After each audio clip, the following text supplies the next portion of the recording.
बैठा। शंकर भगवान की कथा चल रही थी, कोई गुरुजन, कोई संत जन, कोई साधु जन कह रहे थे। बैठ जरूर गया पर मन नहीं लगा।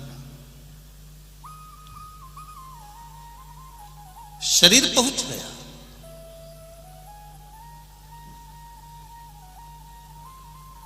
एक कितना सुंदर संवाद कहा है महाराज की, शरीर पहुंच गया पर मन नहीं पहुंचा।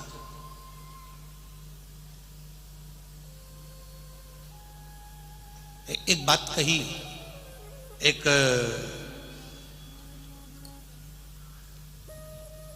संत, देवराज का चरित्र बड़ा सुंदर। एक संत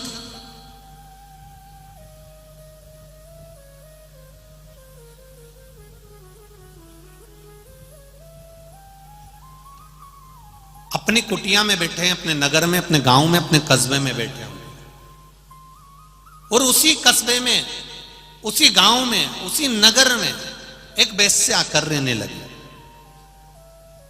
बड़ी सुंदर थी, उसके चेहरे पर बहुत चमक थी, बड़ी सुंदर।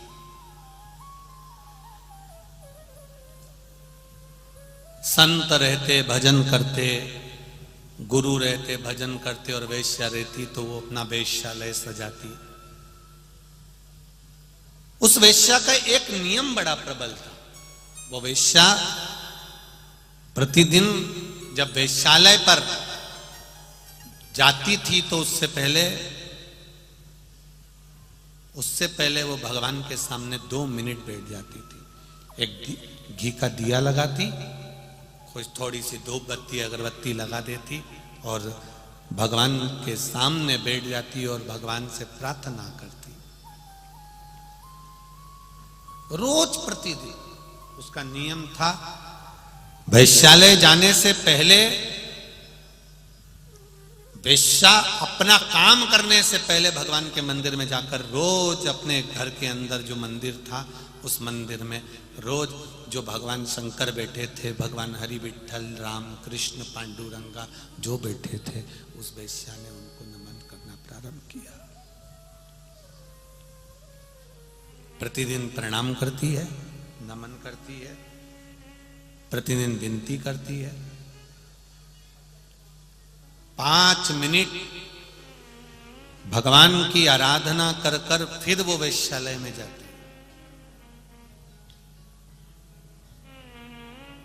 एक दिन संत से नहीं रहा गया।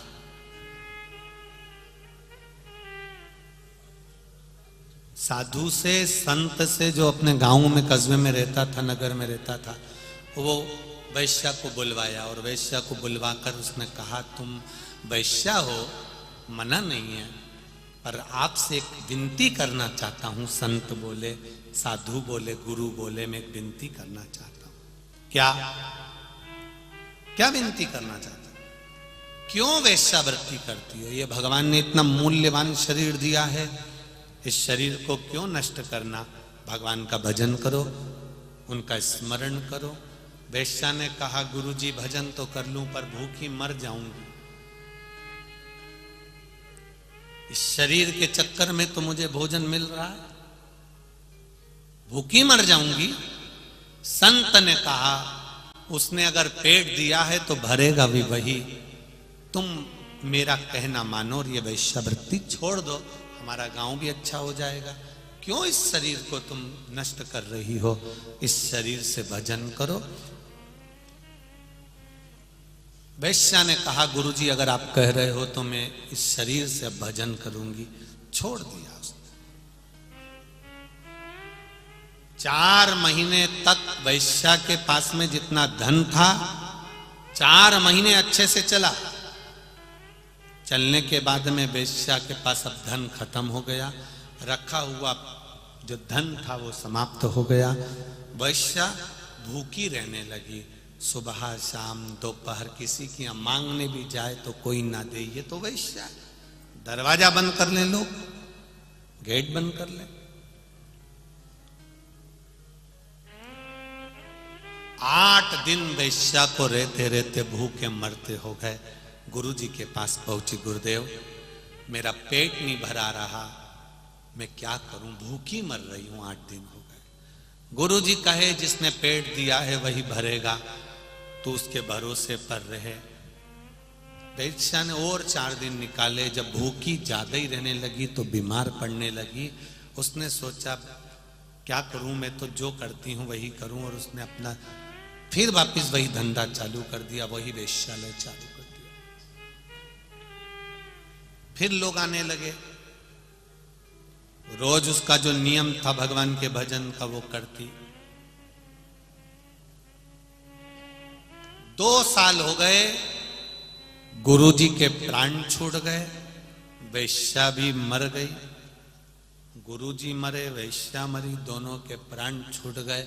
दोनों धर्मराज के पास गए।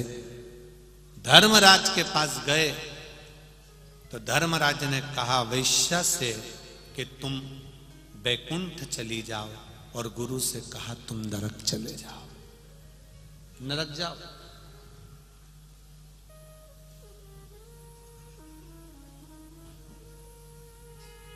गुरु की आंख में आंसू भर गए। मैंने प्रवचन दिया, ज्ञान दिया, लोगों का जीवन सुधारा, प्रवचन करता था मैं, कथा करता था मैं, सत्संग करता था मैं, ना जाने कितने लोगों को मैंने राय दी, ज्ञान दिया, और तुम मुझे नरक भेज रहे। और ये वेश्या जो शरीर को बेचती थी, गलत करते करती थी, कईयों का घर बर्बाद कर दिया, और इसको तुम स्वर्ग भेज रहे हो।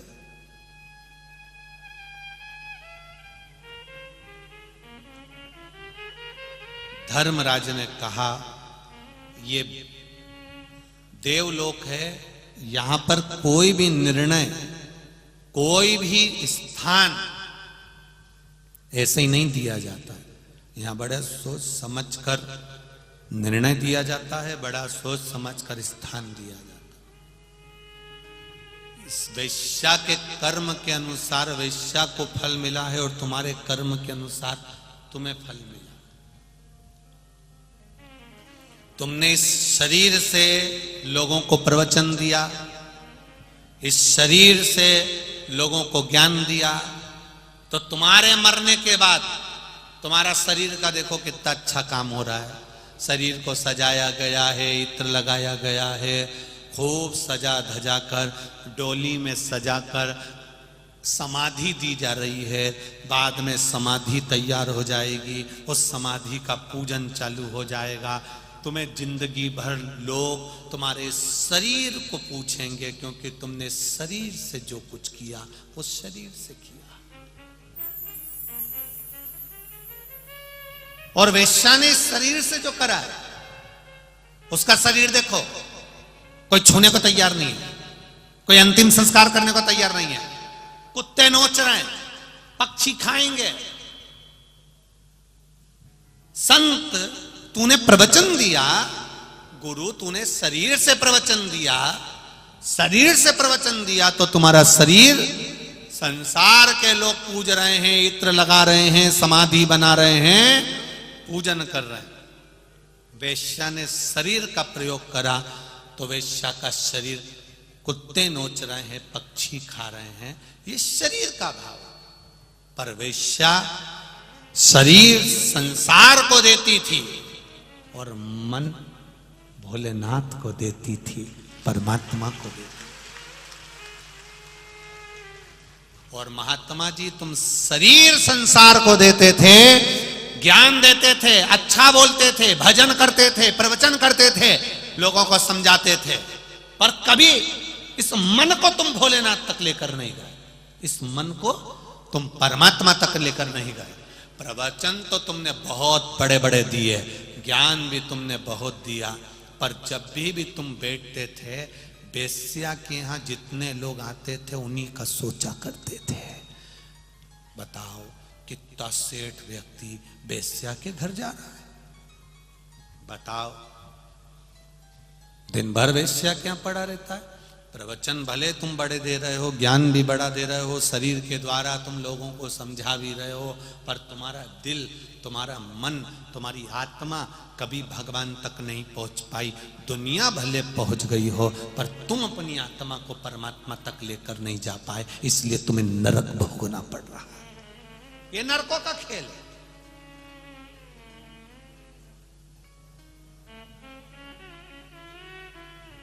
कितना कई लोग हमारे पास भी आकर कहते हैं, मैंने कभी किसी का बुरा नहीं करा महाराज, पर भगवान ना जाने मेरे साथ ऐसा क्यों कर रहा। भगवान क्यों ऐसा कर रहा है, तो कभी अपने ऊपर हृदय पर हाथ रखकर तो देखो। शरीर से तुम दूसरे का भला कर रहे हो, शरीर से